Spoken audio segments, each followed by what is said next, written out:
our next guest, 86-year-old Janet, was caring for her husband, a dementia sufferer, when she received a phone call that would change her life forever. The person on the line claimed to be a police officer, and what followed was a very sophisticated scam, leading Janet unknowingly to handing over £43,000 to fraudsters. Janet joins us now to share her story alongside her son, Joel, and Elaine Crate from the Senior Fraud Manager at Hertfordshire Police. Good morning to all of you. Thank you for coming. Janet, firstly, we're so sorry that you've had to go through this, but incredibly proud of you for feeling confident enough to come and tell your story, because I know it's not easy. No. Take us back to that phone call you got. It was sort of April, I think, last year, wasn't it? April the 14th. He called for 3 days, over a period of 3 days consecutively, 10:15 and 1 o'clock. He said he was calling me from Hammersmith Police Station to tell me that my card had been... Somebody attempted to use my card the previous night at midnight to buy £94.72 worth of petrol, and from there they went to an Argos all-night store to try to buy furniture. But I was very lucky because my card somehow or the other would refused, and he didn't get away with that. After that, he said that the next phone call was the lunchtime the following day. He said that our bank account had been compromised and that £38,000 had been taken out and finished up being deposited in a bank in Germany. But he said that our bank had red flagged it, and that was where the police came on the scene, and they had managed to get our money back for us, and I wasn't to worry because it was in our bank account. At that point, he said, I suppose I ought to introduce myself, and I'm DC Harris, and I'm working with the fraud unit at Hammersmith Police Station, because that's where they do all the main fraud inquiries. And he said, we've got to... I'm going to tell you 2 names, and he gave me the 2 names, John Willocks and Derek Okalangu. Did I know these people? I said, no, I'd never heard of them. He said, well, they are part of a crime gang. They are targeting St Albans. They are targeting particularly vulnerable people like yourself. So I said, well, I've never heard of them. He said, well, we've got to try and find a way to catch these people. Actually, he said, they are in custody, these 2. But he said, we do feel that there is a 3rd accomplice, and we've got to try to trap this person. I said, right. He mentioned that second day that they were advising people to buy goods that were redeemable afterwards. So I said, oh. So he said, how would you feel about buying jewellery? Well, I had to give a wry smile. My husband had a friend that was a jeweller. Really? So the last thing in the world I needed was jewellery. But I said, well, what do you mean? How do you go about it? Previous to that, I had said, no, listen to me. I don't know who you are. I said, I know who you say you are, but you could be Uncle Tom Cobley or Doctor Who for all I know. Yes, he said, well, I tell you what we're going to do. When I finish speaking to you, you dial 999. We went through the charade of dialing 999, the operator answer you, you say you're speaking to DC Harris at Hammersmith. And if they could reconnect you, he said, she should ask you for my badge number, which I'm going to give you now. So he gave me the badge number. I gave the badge number to the operator, and she then...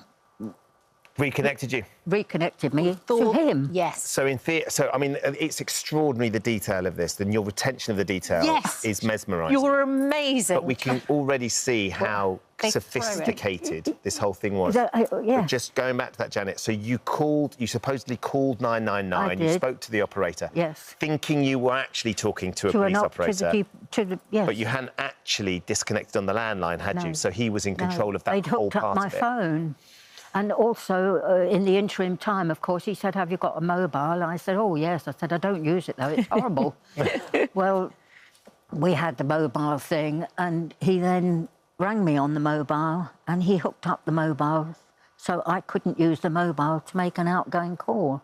So and somehow he kept that line open all of the time. He spoke to me every time he spoke to me.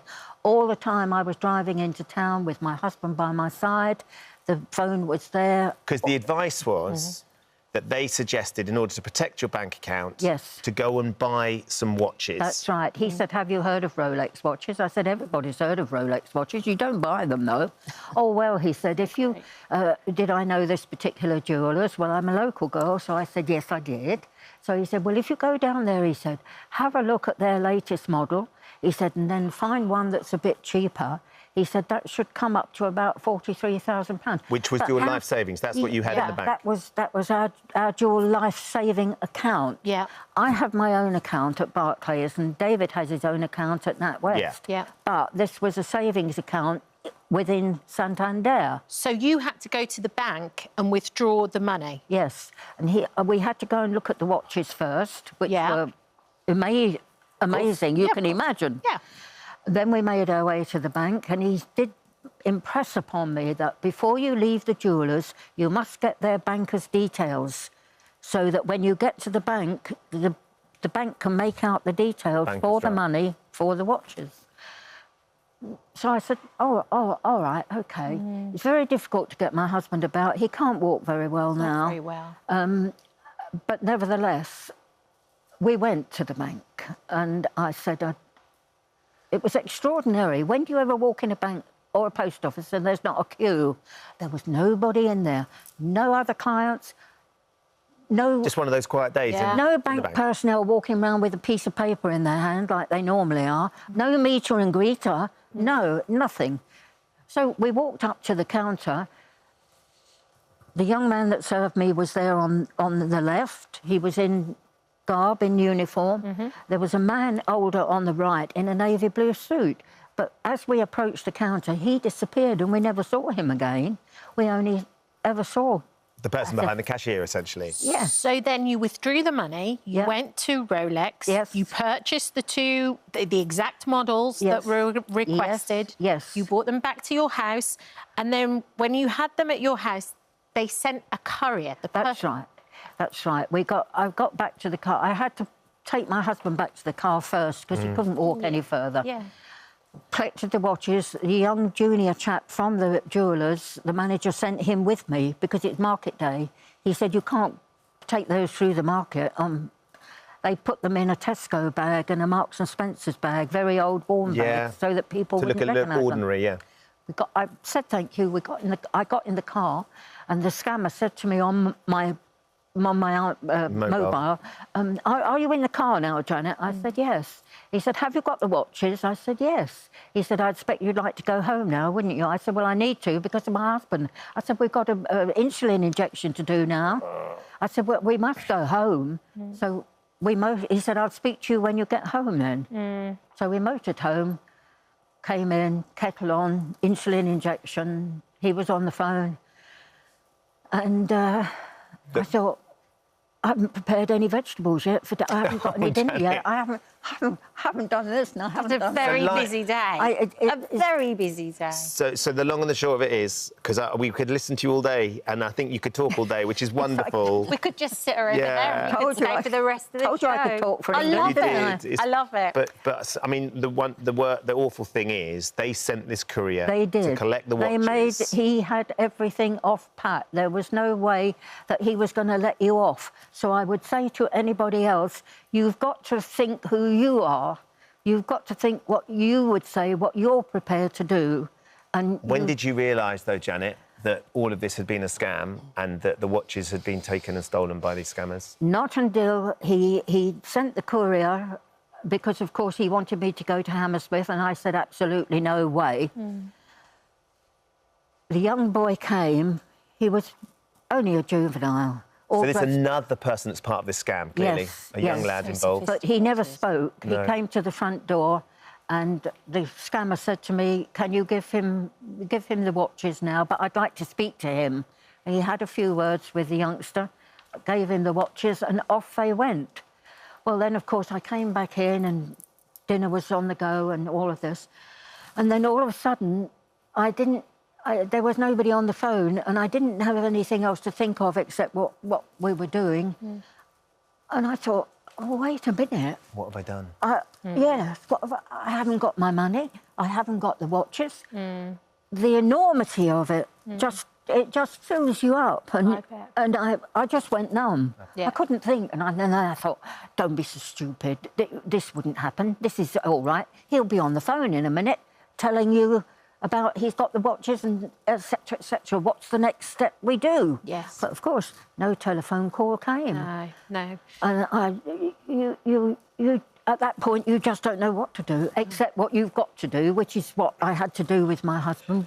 When you're a carer, that person comes first. Of course. Yeah. And you've got to do what you've got to do. Of course you do. And Joel, then you found out about it as well. How did you feel? Because obviously Janet has been completely bamboozled by this situation, but remembers she's so incredibly bright and articulate and remembers everything about it. Yeah. I mean, it's just devastating on all counts, really. And, you know, what I think's worse is, you know, Mum feels stupid in all of this. And shouldn't feel that, Janet. That's, I guess, a natural reaction to why did I do this? How could I have been conned in this way? But the scammer was so convincing, pretending to be a police officer, you know... It was so intricate as well. There's so many people And when involved. I challenged him the second time and I said, look, I'm very uneasy about this. I said, you want me to go to the bank, take out our money, where to all intents and purposes it's safe? And he said to me, but it's not safe, is it, Mrs Day? Because we told you had £38,000 deposited in Germany. Oh, and I thought, oh, no. Elaine, you're part of the Senior Fraud team at Hertfordshire Police, Yes. which is where Janet lives. It's a heartbreaking tale to hear someone as bright and as switched on and as eloquent as Kat says, as Janet, being scammed in such a sophisticated way. Absolutely. I speak to thousands of, I hate to use the word victims, but victims of fraud. Hertfordshire Police, we have a bespoke fraud hub set up to, you know, contact anyone who has been scammed. And I met Janet last year, and I'm privileged to have been part of her journey, but it's absolutely devastating. These scams are so elaborate. I always call them lazy burglars. They don't have to climb through a window. They can, you know, I get animated with my hands, get very excited about fraud, but they can, you know, make that phone call, trick you. It's absolutely devastating. So we're with Janet to get her through this, and we'll be with her right to the very end.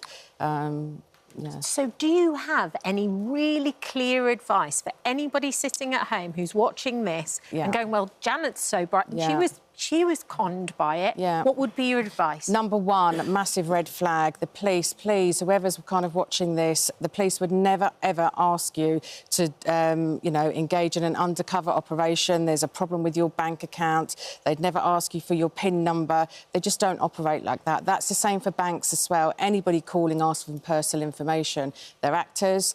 They play their part very well, and they're very convincing. I would suggest screen your calls.